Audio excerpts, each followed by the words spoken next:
ரீசெண்டா மலையாளத்துல ரிலீஸ் ஆன மோகன்லாலுடைய தொடரும் படம் மலையாளத்துல மட்டும் இல்லாம தமிழ்லயும் சக்க போடு போட்டுட்டு வந்துட்டு இருக்கு. இந்த வயசுல இப்படி ஒரு கதைக்களத்தை சூஸ் பண்ணி இது என்னோட டெலகிராம் சேனல். டெலகிராம் சேனலோட லிங்க் டிஸ்கிரிப்ஷனில் இருக்குது. அந்த லிங்க்கை எப்படி ஓப்பன் பண்ணுன்றதுக்கான எக்ஸ்பிளைன் வீடியோவும் டிஸ்கிரிப்ஷனில் இருக்குது. தேவைப்படுறவங்க யூஸ் பண்ணிக்கலாம்.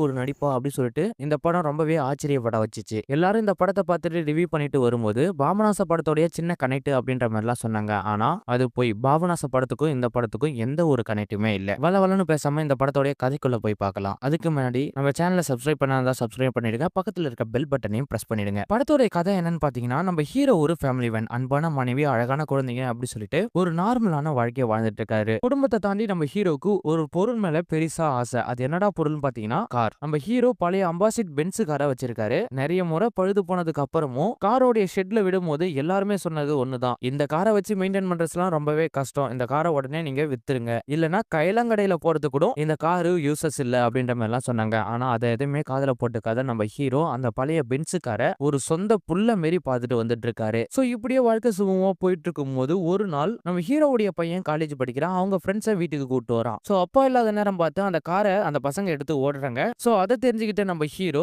இந்த காரை நான் யாருக்குமே தொட விட்டதில்ல, ஆனா நீ ஒரு பசங்க கிட்ட கொடுத்து ஓட்ட வச்சிருக்க அப்படி சொல்லிட்டு அதுவும் காரையே ஃபுல்லா டேமேஜ் பண்ற, இது எனக்கு ரொம்பவே கஷ்டமாயிடுச்சு அப்படி சொல்லிட்டு பேசிக்கிட்டு நம்ம ஹீரோ பையன் மேல கைய வச்சாரு. அந்த கோவத்துல பையனும் வீட்ல இருந்து வேகமா கிளம்பி காலேஜ் போயிடாரு. அங்க கட் பண்ண காரை சரி பண்றதுக்காக மெக்கானிக் ஷெட்ல விடும்போது மெக்கானிக் ஷெட்ல இருந்து ஒரு பையன் நம்ம ஹீரோவுடைய கார்ல கஞ்சா கடத்திருக்கான். அதனால அந்த காரை தூக்கிட்டு போயிட்டு போலீஸ் ஸ்டேஷன்ல வச்சிடறாங்க. சோ அதுக்கப்புறம் நம்ம ஹீரோ போலீஸ் ஸ்டேஷனுக்கு போயிட்டு அந்த காரை வெளியேறதுக்கான எல்லா முயற்சியும் பண்றாரு. ஒரு கட்டத்துக்கு மேல காரை கொடுத்துறாங்க. அதுக்கு முன்னாடி அந்த போலீஸ் ஸ்டேஷன் இன்ஸ்பெக்டர் ஸ்டேஷன்ல இருக்கிற கான்ஸ்டபிளோட தங்கச்சிக்கு கல்யாணம், அவங்க வீட்ல மட்டும் என்ன டிராப் பண்ற அப்படி சொல்லிட்டு அந்த கார்லயே போறாரு. அப்படி போகும்போது அந்த காருக்குள்ள ஒரு டெட் பாடி இருக்கு. அந்த டெட் பாடி அந்த போலீஸ் ஆபீசர் ஒரு காட்டுக்குள்ள புதைக்கிறாரு. அதை பார்த்தா நம்ம ஹீரோவுக்கு ஷாக்கு. அந்த டெட் பாடி யாரோடையது, அந்த டெட் பாடிக்கு பின்னாடி இருக்கும் மர்மம் தான் என்ன அப்படின்னு சொல்றதா இந்த படத்துடைய மீதி கதையை. இந்த படத்துடைய முழு கதையும் தெரிஞ்சுக்க மறக்காம நம்ம சேனலை சப்ஸ்கிரைப் பண்ணிட்டு இந்த வீடியோவை ஸ்கிப் பண்ணாத பாருங்க. படத்துடைய ஆரம்பத்துல கேரளாவுடைய பார்டர்ல கனமழை பெஞ்சிட்டு இருக்கு. அந்த கனமழையினால மலைச்சரிவு ஏற்பட்டு ஒரு இடமே பயங்கரமா சேதம் அடைஞ்சிருது. சோ அந்த வழியா போன ஒரு சில காருங்க வண்டிங்க எல்லாமே அந்த மலைச்சரிவுல மாட்டிக்கிறாங்க. உடனே போலீஸ்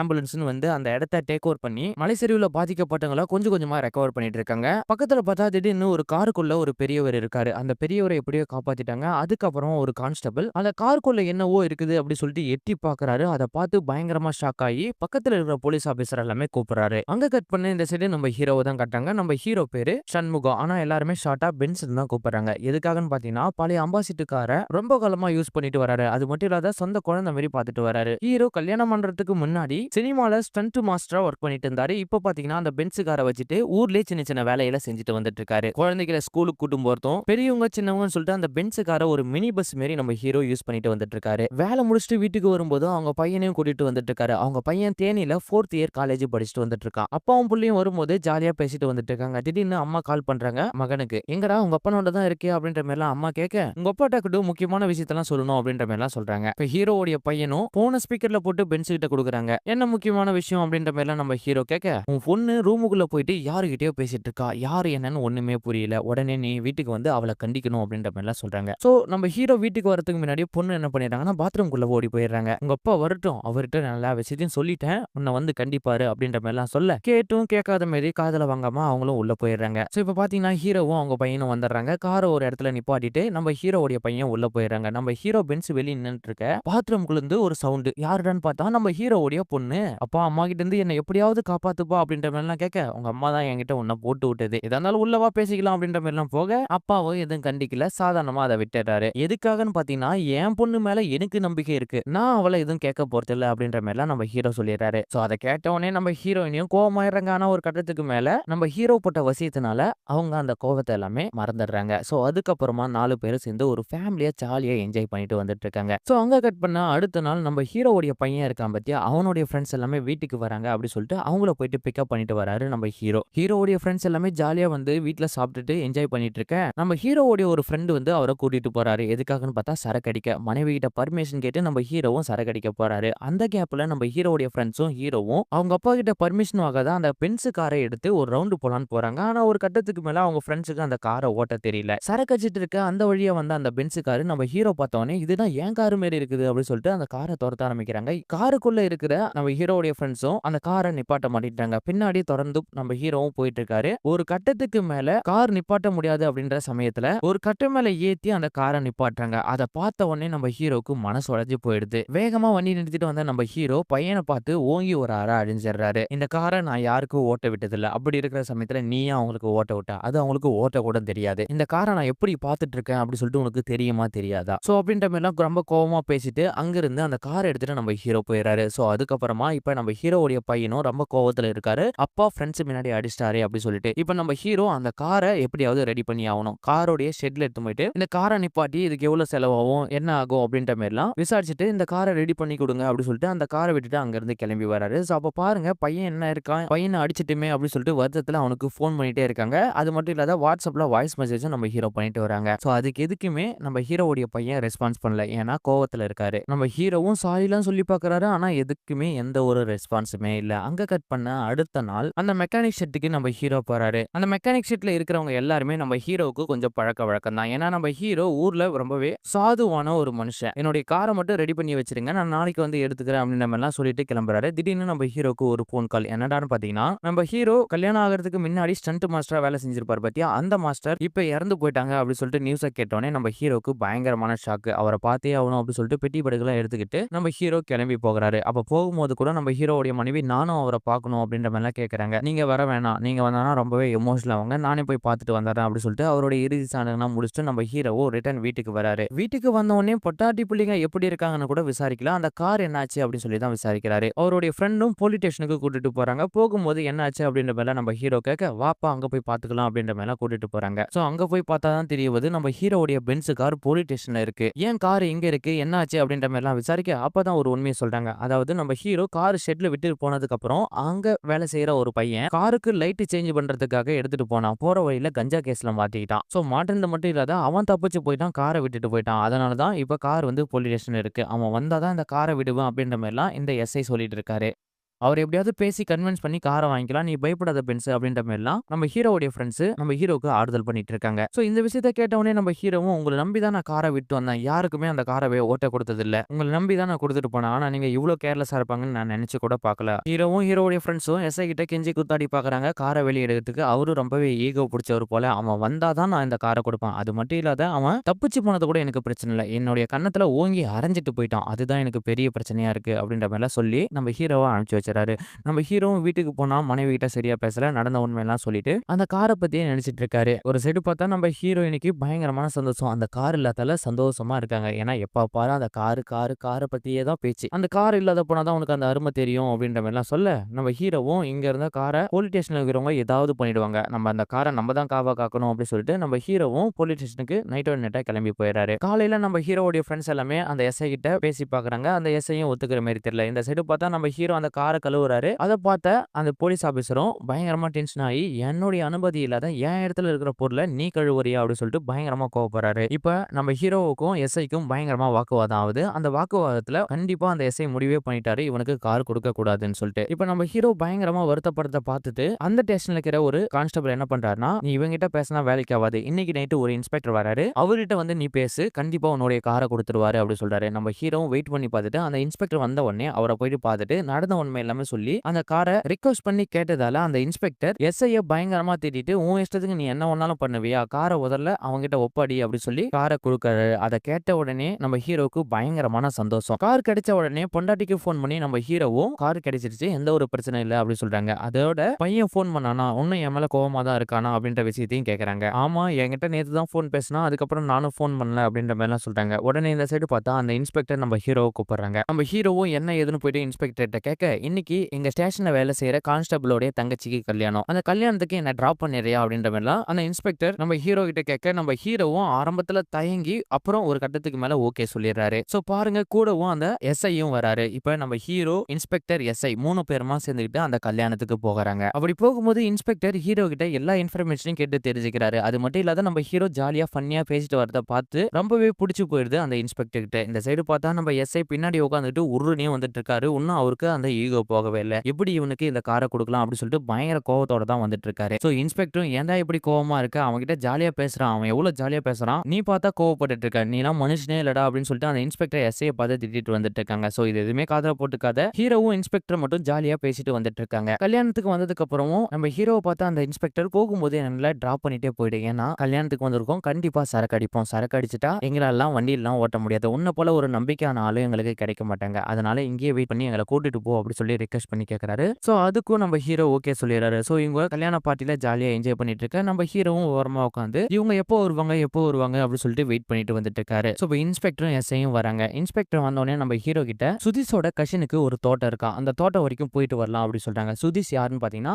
அந்த கான்ஸ்டபிள் பேர் தான் சுதீஷ். அந்த தோட்டம் வரைக்கும் போயிட்டு வரலாம் அப்படின்ற மாதிரி நம்ம இன்ஸ்பெக்டர் ஹீரோ கிட்ட சொல்லிட்டு வந்துட்டு இருக்காரு. ஐயோ அவ்வளவு தூரம் போக முடியாது, நாளைக்கு குழந்தைங்களை ஸ்கூலுக்கு கூட்டிட்டு போகணும், எனக்கு நிறைய வேலை இருக்கு, என் பொண்டாட்டி அங்க தனியா இருக்கா, நான் போகணும் அப்படின்ற வேலை நம்ம ஹீரோ சொல்றாரு. ஆனா இந்த சைடு பார்த்தா இன்ஸ்பெக்டர் நம்ம அங்க போயிட்டு வந்துடலாம் அப்படின்னு சொல்லிட்டு ரொம்ப ரிக்வெஸ்ட் பண்ணி அவரை கட்டாயப்படுத்தி அங்க கூட்டிட்டு போறாங்க. எதுக்காகன்னு பாத்தீங்கன்னா அங்க போயிட்டு சரக்கு அடிக்கிறதுக்காக. சோ இப்போ நம்ம சுதீஷும் அதாவது கான்ஸ்டபிள், இன்ஸ்பெக்டர், எஸ்ஐ இவங்க 4 பேரும் சேர்ந்துக்கிட்டு அந்த ஃபார்ம் ஹவுஸுக்கு கிளம்பி போறாங்க. இன்னும் கொஞ்சம் தூரம் தான் சொல்லிட்டு ரொம்ப தூரமா கூட்டிட்டு வந்துட்டு இருக்காங்க நம்ம ஹீரோவை. நம்ம ஹீரோவும் இதுக்கு மேல வண்டி போகாது அப்படின்னு சொல்லிட்டு ஒரு கட்டத்துல நிப்பாட்டுறாரு. ஆனா இன்ஸ்பெக்டர் ரிக்வெஸ்ட் பண்ணி இன்னும் கொஞ்சம் தொலைவு தான், நம்ம போயிடலாம், ரீச் ஆயிடலாம் அப்படின்னு சொல்லிட்டு ஓட மலைன்னு சொல்லிட்டு நிறைய இடத்த அந்த காரை கூட்டிட்டு போறாங்க. நம்ம ஹீரோவுக்கு அந்த காருக்கு ஏதாவது பழுதாயிடுமா சொல்லிட்டு பயந்துட்டே வந்துட்டு இருக்காரு. ஏன்னா அந்த கார் மேல நம்ம ஹீரோவுக்கு அவ்வளவு பாசம். சோ என்னடா பண்றது அப்படின்னு சொல்லிட்டு இவங்களை கூட்டிட்டு வந்துட்டு இருக்க ஒரு கட்டத்துக்கு மேல இதுக்கப்புறம் கார் ஒரு இன்ச்சு கூட நகராது, நீங்க எங்க போகணும்னு சொல்லுங்க, அதுக்கப்புறமா நான் கூட்டிட்டு போறேன் அப்படின்ற மாதிரிலாம் நம்ம மோகன்லாம் ரொம்ப ஸ்ட்ரிக்டா பிடிக்க ஆரம்பிச்சிட்டாரு. எஸ்ஐயும் நம்ம ஹீரோவை பார்த்துட்டு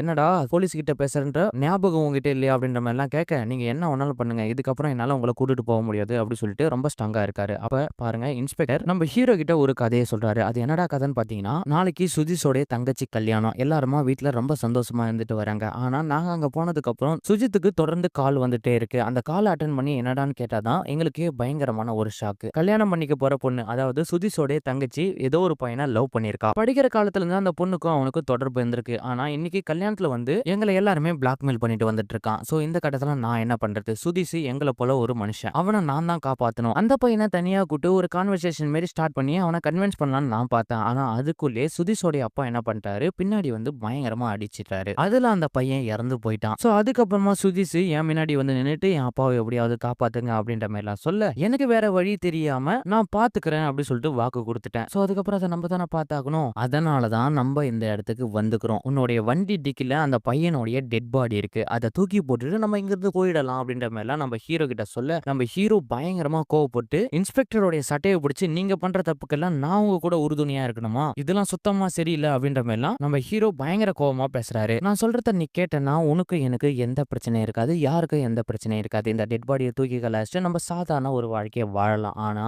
வெளியே போயிட்டு நீ ஏதாவது ஏடா கூடமா பண்ண, உன்னையும் கொல்லுவான் அப்படி சொல்லிட்டு அந்த இன்ஸ்பெக்டர் நம்ம ஹீரோவை மிரட்டுறாரு. இன்னும் ஒரு வாரத்துல எனக்கு ரிட்டையர்மெண்ட், சோ வேலையை நல்லா பார்த்தாண்டா அப்படி சொல்லிட்டு கவர்னர் கையில நான் மெடல் வாங்க போறேன், இதுக்கு தடையா நின்னா உன்னையும் கொல்லுவான், உன் குடும்பத்தையும் கொல்லுவான் அப்படி சொல்லி மிரட்டிட்டு அந்த பாடியை காட்டுக்குள்ள ஒரு நடுப்பகுதியில எடுத்து போயிட்டு டிஸ்போஸ் பண்ணிட்டு இவங்க 4 பேருமே கிளம்பி வந்துறாங்க. அப்படி போகும்போது அந்த பாடியை கூட நம்ம ஹீரோ பார்க்கல. ஆனா அந்த பாடியை டிக்கில இருந்து தான் எடுத்துட்டு போறாங்க, சாக்கு பையில கட்டி. சோ போகும்போது அந்த பாடியை பார்க்கறதுக்கான தைரியம் கூட நம்ம ஹீரோ கிட்ட இல்ல. சோ எதிர்ச்சியா அந்த பாடியை திரும்பி பாக்குறாரு, அந்த பாடியோட காலை மட்டும் தான் பாக்குறாரு. சோ அதுக்கப்புறம் அந்த பாடியை டிஸ்போஸ் பண்ணிட்டு 4 பேருமே கிளம்பி வந்துறாங்க. சோ இப்ப இன்ஸ்பெக்டர் எஸ்ஐ அவங்க வீட்டுக்கு போயிடறாங்க. நம்ம ஹீரோவும் விடிகால தான் வீட்டுக்கு வராரு. வீட்டுக்கு வரும்போது அந்த காரு ரொம்பவே கேவலமா தேரும் சகதியுமா இருக்கு. அதை பார்த்த உடனே அவங்க வீட்டுல இருக்கிற நாய்க்கிடும் இது என்னது அப்படி சொல்லிட்டு பயங்கரமா குலைச்சிட்டு வந்துட்டு இருக்காங்க. மனைவி வந்ததுக்கு அப்புறம் கார் என்ன இவ்வளவு அலங்கோலமா இருக்கு, நீ ஏன் இப்படி இருக்க, நைட் எல்லாம் எங்க போன அப்படின்ற கேள்வி எழுப்பிட்டே இருக்காங்க. நம்ம ஹீரோ எதுக்குமே பதில் சொல்லாம மனைவி கிட்ட எப்படி உண்மையை சொல்ல போறோம் அப்படின்னு சொல்லிட்டு யோசிச்சுக்கிட்டு ரொம்பவே உடஞ்சி போய் உட்கார்றாரு. சோ வீட்டுக்கு வந்திருந்து நம்ம ஹீரோ வீட்டுல இருக்கிற நாய் பயங்கரமா அந்த காரை பார்த்து குலைச்சிட்டே இருக்கு. சோ இதுல டெட் பாடி இருக்குது அப்படி சொல்லிட்டு அந்த நாயே கெஸ் பண்ணிடுச்சு. சோ என்னடா நாய் குலைச்சிட்டே இருக்குது அப்படி சொல்லிட்டு நம்ம ஹீரோவும் அந்த டிக்கி ஓபன் பண்றாரு. டிக்கி ஃபுல்லா ரத்தமா இருக்கு. சோ அந்த டிக்கிக்குள்ள ஒரு பர்ஸ் இருக்கு, அதை எடுத்து ஓபன் பண்ணலாம்னு பாக்குறாரு. திடீர்னு மனைவி வந்துறாங்க. அந்த இடத்துல டிக்கி க்ளோஸ் பண்ணிட்டு அந்த பர்ஸை ஓரமா தூக்கி போட்டுட்டு மனைவி எடுத்து அந்த டீயை குடிச்சிட்டு வீட்டுல போயிட்டு குளிச்சுட்டு ஃப்ரெஷ் ஆயிட்டு ஆக்சுவலா குழந்தைங்கள ஸ்கூலுக்கு கூட்டிட்டு போறாங்க. போகும்போது அந்த குழந்தைங்களும் உன்னுடைய வண்டி டிக்கில இருந்து ஸ்மெல் வந்துட்டே இருக்கு, என்ன ஏதுன்னு பாரு பென்ஸ் அப்படி சொல்லிட்டு அந்த குழந்தைங்க சொல்லிட்டு போயிடுறாங்க. அதுக்கப்புறமா நம்ம ஹீரோ அந்த ரத்த கரியை கிளீன் பண்றதுக்காக ஒரு ஆத்துல போயிட்டு கிளீன் பண்ணிட்டு வந்துட்டு இருக்காரு. சோ கூடவே அந்த பர்ஸையும் வச்சிட்டு இருக்காரு. சோ அந்த பாடி யாருது என்ன ஏதுன்னு கேட்கணும்ன்றதுக்காக நம்ம ஹீரோ காரை கழுவி முடிச்ச உடனே போலீஸ் ஸ்டேஷனுக்கு போகிறாரு. பார்க்கறாரு. இன்ஸ்பெக்டர் பார்த்து அந்த பாடி யாரோடையது, அந்த ஷெட்ல இருந்து காணாம போனானே மணி, மணியோட டீடைல் எதுனா கிடைச்சிச்சா அப்படின்ற மாதிரிலாம் கேட்கறாரு. அதெல்லாம் உனக்கு எதுக்கு, நீ வந்தியா, என்ன பாத்தியா, போனோமா அப்படின்றது மட்டும் தான் இங்க இருக்கணும், எந்த டீடைலும் என்கிட்ட கேட்கக்கூடாது அப்படின்னு சொல்லிட்டு சத்தம் போட்டு அந்த இன்ஸ்பெக்டரும் நம்ம ஹீரோவை அனுப்பிச்சிடுறாரு. நம்ம ஹீரோவும் இங்க இருந்து கிளம்பி போனதுக்கு அப்புறம் வீட்லயும் ரொம்பவே சோகமா இருந்துட்டு வராரு. அது மட்டும் இல்லாத பையன் கால் பண்ணானா அப்படின்னு சொல்லிட்டு மனைவிட்டையும் கேட்டுட்டு வந்துட்டு இருக்காரு. சோ மனைவியும் காலையிலயும் கார் அவ்வளவு அழுக்கா இருந்துச்சு, அது மட்டும் இல்லாத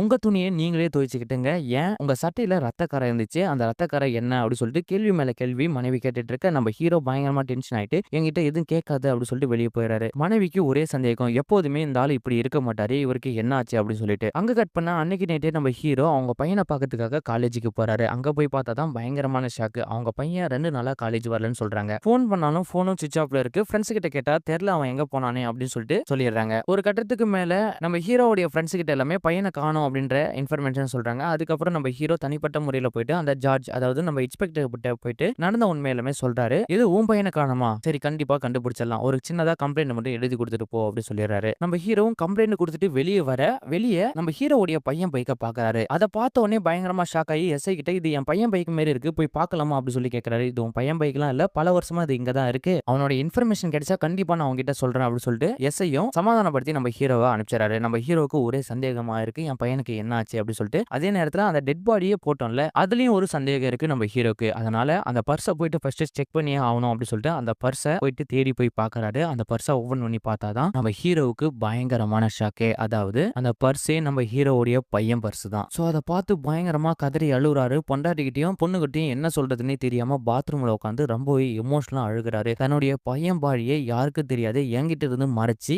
என் கையாலே அதை தூக்கி போட வச்சிட்டானுங்களே அப்படின்னு சொல்லிட்டு பயங்கரமா கோவப்படுறாரு. அவனுங்களை ஏதாவது பண்ணியே ஆகணும் அப்படின்னு சொல்லி முடிவெடுத்து அடுத்த நாளே அந்த கான்ஸ்டபிளை பார்க்கறதுக்காக நம்ம ஹீரோ போறாரு. என்ன நடந்துச்சு, அது யாருடைய பாடி, அது எனக்கு சொல்லியே ஆகணும் அப்படின்னு சொல்லி அவனை அடிச்சு விசாரிக்கிறாரு. அவனுக்கு எந்த ஒரு உண்மையும் தெரியல அப்படின்னு சொல்றான். அதுக்கப்புறமா நம்ம ஹீரோ அவருடைய ஸ்டைல்ல அவனை கடத்திட்டு போயிட்டு விசாரிக்க ஆரம்பிக்கிறாரு. அப்போட அந்த கான்ஸ்டபிள் எனக்கு தெரியாது அப்படின்னு சொல்லிடுறாரு. அதுக்கப்புறமா நம்ம இன்ஸ்பெக்டருக்கு போன் பண்றாரு. அதுக்கு முன்னாடியே அந்த இடத்துல ஒரு சம்பவம் நடக்குது. என்னடான்னு பாத்தீங்கன்னா, படத்தோட ஸ்டார்டிங்ல ஒரு மலைச்சரிவு ஏற்படுது பாத்தியா, அந்த மலைச்சரிவுல ஒரு இன்ஸ்பெக்டர் அந்த காருக்குள்ள ஏதோ ஒரு விஷயத்தை பார்த்து ஷாக்கா இருப்பாரு. அந்த ஷாக்கார விஷயம் என்னடான்னு பாத்தீங்கன்னா, நம்ம ஹீரோ அந்த இன்ஸ்பெக்டர் கான்ஸ்டபிள் எல்லாமே சேர்ந்து போயிட்டு ஒரு டெட் பாடியை ஒரு கோணிப்பையில தூக்கி போட்டாங்க பாத்தியா, அந்த கோணிப்பை மலைச்சரிவு ஏற்பட்டு அந்த காருக்குள்ள விழுந்திருக்கு. அதை பார்த்துட்டு தான் அந்த போலீஸ் ஆபீசரும் பயங்கரமா ஷாக் ஆயின்னு இருக்காரு. அது மட்டும் இல்லாம இந்த போல ஒரு முகம் தெரியாத பாடி வந்து இங்க இருக்குது அப்படி சொல்லிட்டு பிரஸ் மீடியா எல்லாமே பயங்கரமா பரபரப்பா பேச ஆரம்பிக்கிறாங்க. ஒரு சைடு பார்த்தா நம்ம இன்ஸ்பெக்டருக்கும் எஸ்ஐக்கும் பயங்கரமான ஷாக்கு அள்ளு விடுது. ஏன்னா இதுல மாட்டிக்கிட்டேன்னா நம்ம வேலையும் போயிடும், வாழ்க்கையும் போயிடும். அது மட்டும் இல்ல, இன்னொரு சைடு ஹீரோக்கு உண்மை தெரிஞ்சு நம்மள பின்தொடர்ந்துட்டு வந்துட்டு இருக்கான். சோ இதுக்கு எல்லாமே ஒரு முற்றுப்புள்ளி வைக்கணும் அப்படின்றதுக்காக இன்ஸ்பெக்டர் ஒரு பிளான போட ஆரம்பிக்கிறாரு. அது என்னடான்னு பாத்தீங்கன்னா, ஹீரோ வீட்டுக்கு முன்கூட்டியே போயிட்டு இந்த போல ஒரு பாடி மலைச்சரிவுல கிடைச்சிருக்கு, உங்க பையனையும் காணோம்னு சொல்றாங்க, நீங்க வேணா வந்து கிராஸ் செக் பண்ணி பாருங்க அப்படி சொல்லிட்டு வந்தாரு. இந்த சைடு பார்த்தா நம்ம ஹீரோ அந்த கான்ஸ்டபிளை ஒரு லாட்ஜ்ல வச்சு அடிச்சு விசாரிக்கிறாரு. அப்பதான் அவர் ஒரு உண்மையை சொல்றாரு. நீங்க வந்து கார் எடுக்கிற போறப்போ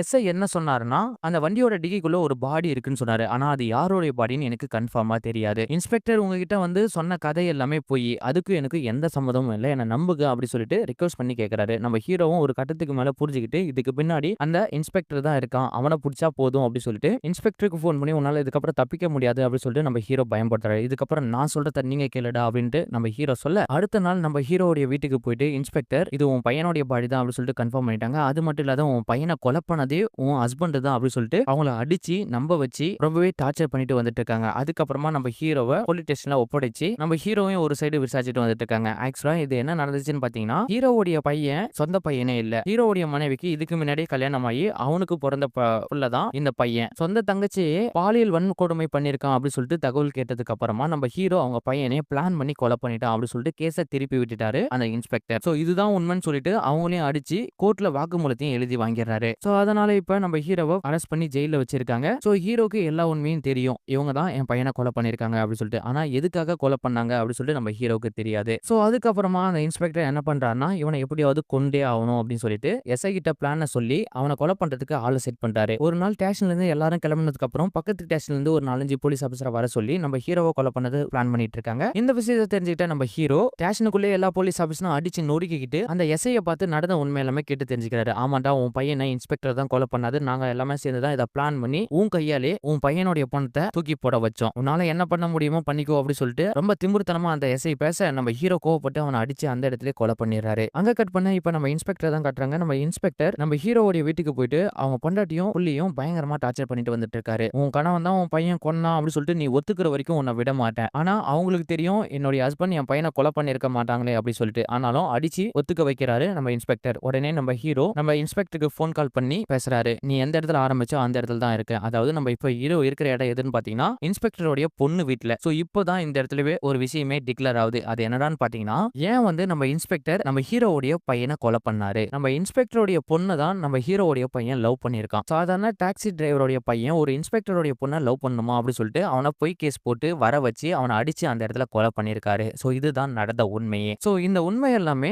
இன்ஸ்பெக்டருடைய பொண்ணை நம்ம ஹீரோ கிட்ட சொல்லிடுறாங்க. சோ பொண்ணுக்கு என்ன ஆச்சு அப்படி சொல்லிட்டு இன்ஸ்பெக்டரும் அரக்க பறக்க வீட்டுக்கு ஓடி வந்தா வீட்டுல பொண்ணை காணோம். நம்ம ஹீரோ தான் இருக்காரு. ரெண்டு பேருமே பயங்கரமா அடிச்சு சண்டை போட்டுக்கிறாங்க. சோ ஒரு கட்டத்துக்கு மேல நம்ம ஹீரோ இன்ஸ்பெக்டரை கொலை பண்ணிடுறாரு. சோ அங்க கட் பண்ண அடுத்த நாள் நம்ம ஹீரோவுடைய பையன் டெட் பாடி வீட்டுக்கு வருது. அவனுக்கு இறுதி சடங்கு எல்லாமே நடந்துட்டு இருக்கு. சோ இந்த இடத்துல இன்ஸ்பெக்டருடைய பொண்ணும் அந்த இடத்துக்கு வந்து பாடியை பார்த்து கட்டி பிடிச்சி பயங்கரமா கதறி அழுகுறாங்க. சோ இன்னொரு சைடு பார்த்தா நம்ம ஹீரோ போலீஸ் ஸ்டேஷன்ல இருந்துட்டு வராரு. சோ எதுக்காகன்னு பார்த்தோம்னா எஸ்ஐயும் இன்ஸ்பெக்டரையும் கொலை பண்ணதுக்காக. அப்ப பாருங்க பிரஸ் மீடியா எல்லாமே நம்ம ஹீரோவை பார்த்து ஒரு கேள்வி கேட்கறாங்க. உங்க பையனை நீங்க தான் கொலை பண்ணாங்களா அப்படி சொல்லிட்டு. அதுக்கு நம்ம ஹீரோவும் பிரஸ் மீடியா கிட்ட எல்லாமே முகம் கொடுத்து என் பையனை நான் கொலை பண்ணல, ஆனா என் பையனை கொலை பண்ணவன நான் தான் கொலை பண்ணேன் அப்படி சொல்லிட்டு ரொம்ப ஸ்ட்ராங்கா சொல்றாரு. சோ அதுக்கப்புறம் நம்ம ஹீரோக்கு தண்டனை கிடைக்குது. அவரும் தண்டனை அனுபவிச்சுட்டு வந்திருக்காரு. சோ இதோட இந்த படத்தோட கதையை முடிக்கிறாங்க. சோ இப்ப இருக்கிற காலகட்டத்துல கௌரவத்தை பார்த்துக்கிட்டு நிறைய கொலைகள் இந்த போல நடந்துட்டு வந்துட்டு இருக்கு. இந்த படம் எல்லாருமே பார்க்க வேண்டிய படம் தான். இந்த படத்துல இப்படி ஒரு ட்விஸ்டை எதிர்பார்க்கற யாருமே. இந்த படத்தோட ரிவ்யூ உங்களுக்கு பிடிச்சிருந்தா மறக்காம நம்ம சேனலை சப்ஸ்கிரைப் பண்ணிடுங்க. பக்கத்துல இருக்க பெல் பட்டனையும் பிரஸ் பண்ணிடுங்க.